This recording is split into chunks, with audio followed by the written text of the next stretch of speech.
Hi friends, ఇవాళ వీడియోలో usage of to, also, as well చూద్దాము.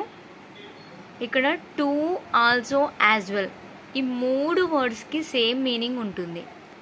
This three have the same meaning. తెలుగులో ఏంటి? ఆల్సో అంటే కూడా. Also is more formal and comes before the main verb but after be forms తెలుసు కదా, helping verbs, వాటికి తర్వాత వస్తుంది, మెయిన్ వర్బ్కి ముందు వస్తుంది also. Let us see some examples here. She has 2 cars and also a bike. She has 2 cars and also a bike. I have also got one like that. So ఇక్కడ చూడండి, main వర్బ్కి ముందు వచ్చింది also.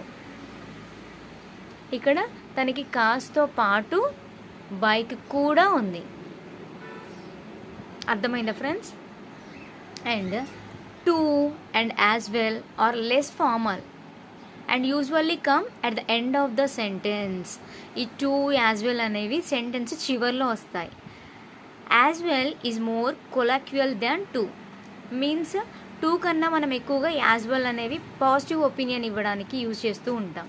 Two మనం నెగిటివ్గా చెప్పాలనుకున్నప్పుడు too కూడా చెప్పొచ్చు. Let us see some examples.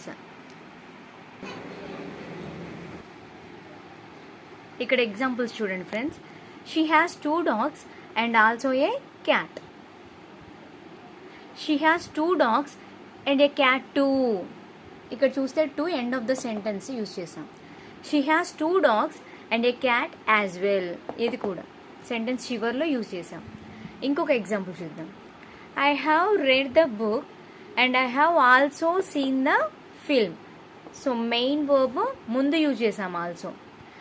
I have read the book and I have seen the film as well, sentence చివర్లో as well. I have read the book and I have seen the film too. అర్థమైందా friends?